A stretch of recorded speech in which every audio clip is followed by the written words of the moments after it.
Assalamualaikum warahmatullahi wabarakatuh. Bismillahirrahmanirrahim. Alhamdulillahirabbil alamin. Innal hamdalillah nahmaduhu wa nasta'inuhu wa nastaghfiruhu wa na'udzu billahi min syururi anfusina wa min sayyiati a'malina may yahdihillahu fala mudhillalah wa may yudhlilhu fala hadiyalah. Asyhadu an la ilaha illallah wa asyhadu anna Muhammadan abduhu wa rasuluh. Allahumma sholli wa sallim wa barik ala Muhammad wa ala alihi wa sahbihi ajma'in, amma ba'd. Wa man ihtada bi hudahu ila yaumil qiyamah. Alhamdulillahirabbil alamin. Segala puji bagi Allah Subhanahu wa taala yang telah memberikan kita nikmat iman, nikmat sehat dan kesempatan bertemu pada hari ini. Salawat dan salam semoga tercurah pada junjungan kita Nabi Agung Muhammad sallallahu alaihi wasallam beserta keluarga, sahabat dan umatnya yang istiqomah hingga akhir zaman. Pada kesempatan kali ini, saya ingin menyampaikan beberapa hal singkat tentang pentingnya menuntut ilmu. Allah Subhanahu wa taala berfirman pada Quran surat Al-A'la ayat pertama. A'udzubillahi minasyaitonirrajim. Iqra bismi rabbikal ladzi khalaq. Dan memiliki arti bacalah dengan menyebut nama Tuhanmu yang menciptakan. Dari perintah ayat ini menunjukkan bahwa betapa eratnya hubungan antara kita membaca, belajar dan mengenal Sang Pencipta. Karena ilmu merupakan cahaya yang menerangi jalan kita. Jadi menuntut ilmu itu mengarahkan kita untuk dari kebingungan menuju kepemahaman, dari kegelapan menuju kebenaran. Nah, poin pertama yaitu bagaimana kita menuntut ilmu merupakan kewajiban bagi setiap muslim. Jadi Nabi Muhammad SAW bersabda, setiap muslim wajib belajar minimal ilmu agar agama dasar untuk menjalankan bagaimana kita beribadah dan akhlak kita dengan benar. Dan umat keseluruhan juga wajib mengembangkan ilmu-ilmu lain untuk kemaslahatan dunia dan akhirat. Jadi kewajiban ini bukan hanya untuk kaum laki-laki atau ikhwan saja, tapi bagaimana ini berlaku bagi seluruh kalangan. Nah, tetapi berlaku luas karena ilmu itu juga berperan bagaimana kita memperbaiki ibadah kita, bagaimana memperbaiki akidah kita, muamalah kita di kehidupan sehari-hari.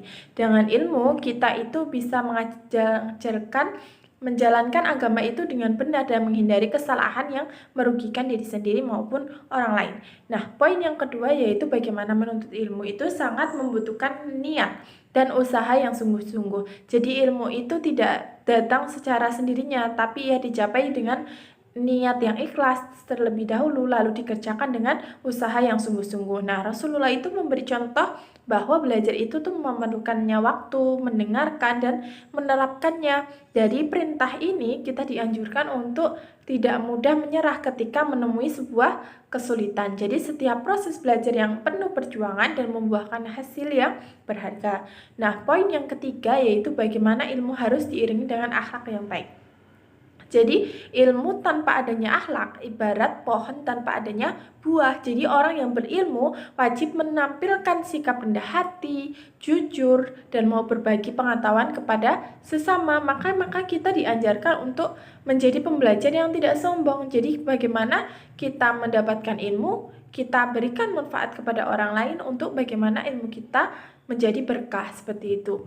Nah, poin yang keempat itu bagaimana kita akan mendapatkan manfaat tersendiri dari menuntut ilmu yang luas. Jadi ilmu akan memperbaiki bagaimana kualitas kita beribadah, bagaimana akhlak kita, bagaimana meningkatkan kemampuan berkontribusi untuk masyarakat, membuka peluang ekonomi, terus menjaga keharmonisan sosial.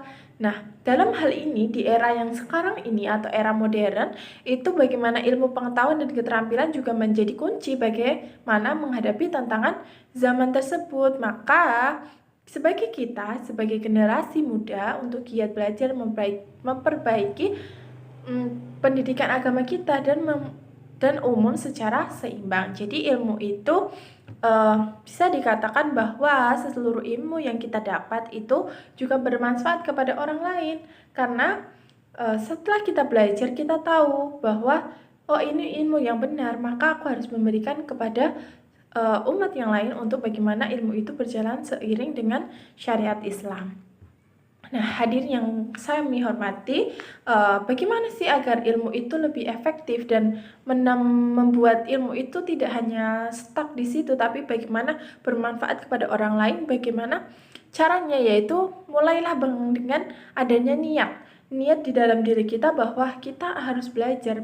Ilmu itu bukan hanya untuk diri sendiri, tapi bagaimana kepada masyarakat luas. Nah, dengan adanya niat itu, lalu bentuk bagaimana tujuan-tujuan dari kita belajar itu untuk apa. Nah, dari situ kita membuat atur waktu. Bagaimana kita belajar pagi harus belajar jam berapa, siang harus jam berapa, terus malam atau apa. Nah, itu kita udah tahu, berarti tertata bagaimana kita meluangkan waktu untuk belajar. Nah, yang ketiga itu bagaimana kita mencari sumber-sumber terlebih dahulu, mencari sumber yang mana relevan dan mana yang sangat sejalan dengan apa yang sudah disyariatkan untuk kita. Kayak sumber misal dari siapa, nanti kita bisa memberikan yang ke lain. Nah, yang keempat, bagaimana kita terapkan ilmu itu dalam kehidupan sehari-hari. Jadi, supaya ilmu itu bisa bermanfaat kepada orang lain dan melekat pada hati kita. Jadi ilmu itu untuk diri sendiri dan ilmu untuk orang lain.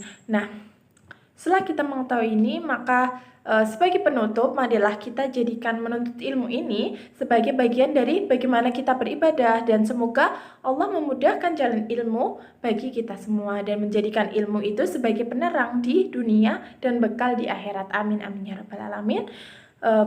Rabbana atina fid dunya hasanah wa fil akhirati hasanah wa qina adzabannar. Wa sallallahu ala sayyidina Muhammad wa ala alihi wa sahbihi wasallam. Walhamdulillahi rabbil alamin. Sekian dari saya. Wassalamualaikum warahmatullahi wabarakatuh.